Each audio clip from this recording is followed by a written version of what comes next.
Hi hello friends, నేను మీ వినయ్ ముంజులూరి. నేను మీ ముందుకు వచ్చాను ఈరోజు వెజ్ దమ్ బిర్యానీతో.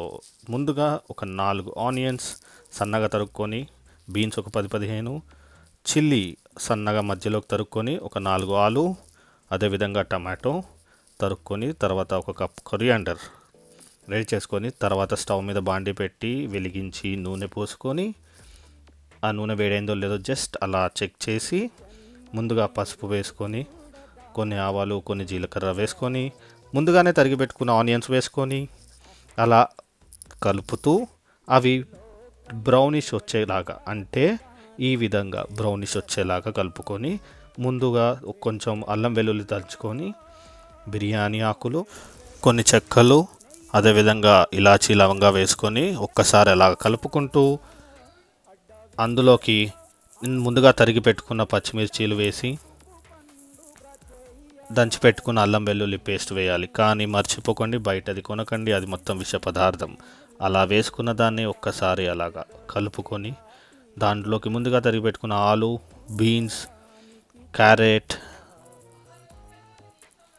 అండ్ కొన్ని టమాటా వేసుకొని, దాని మీద కస్తూరి మేతి వేసుకొని, అలా ఒక్కసారి మళ్ళీ ఆ నూనె, ఆ వేడి దానికంటేలాగా కలుపుకొని, ఒక కప్ మంచి పెరుగు వేసుకొని, దాంట్లోకి మసాలా అంటే విధంగా కారం 2 టీ స్పూన్లు వేసుకోండి, లేదా తగినంత. ఇంకా ఉప్పు ఎందుకంటే ముక్కలు త్వరగా ఉడకడానికి కొంచెం ఉప్పు వేసాను, తర్వాత మళ్ళీ మనం సరి చేసుకోవచ్చు.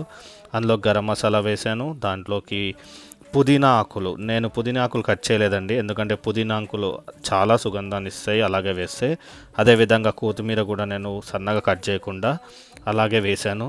వేసిన దాన్ని అంతటిని అంటేలాగా మళ్ళీ అన్నీ కలిసేలాగా కలుపుకొని మూత పెట్టుకుందాం ఒక 15 నిమిషాలు. ఈ టైంలో ఏం చేస్తానండి, ఖాళీగా ఉండి, అందుకనే మా అమ్మ చేసిన ఒక 4 గులాబ్ జాములు అలాగా నోట్లో వేసుకు, మళ్ళీ ముక్క ఉడికిందో లేదో నేను అలా గరిట పెట్టి చెక్ చేసుకున్నానండి. ఒక 70% దాకా ఉడికింది. కొంతసేపు పక్కన పెట్టుకుందామండి. ఇంకో బాంటీ తీసుకొని దాంట్లో ఆయిల్ పోసి ఉల్లిపాయలు వేసి ఇలా ఫ్రైడ్ ఆనియన్ అయ్యే వరకు ఉంచుకుంది.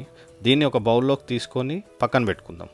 ఇందాక మనం పక్కన పెట్టుకున్న దాంట్లో నేను వీడియోలో చూపించడం కుదరదు కాబట్టి నేను ఆల్రెడీ రైస్ వండి పెట్టుకున్నానండి. దాన్ని ఇలాగా ఆ మసాలా మీద స్ప్లిల్ చేసి దాన్ని మొత్తం దమ్, అదే మనకి ఇప్పుడు బిర్యానీకి ఆ దమ్ అనేది దాంట్లో నుంచే వస్తుందండి. ఇలా అన్నం వేసుకున్న తర్వాత ఒక 10 నిమిషాలు అలా ఉంచి స్టవ్ మీద మీడియం ఫ్లేమ్లో, దాని మీద నుంచి నెయ్యి, ఇది ప్యూర్ ఆవు నెయ్యి అండి, నేను ఆవు నెయ్యి వాడతాను.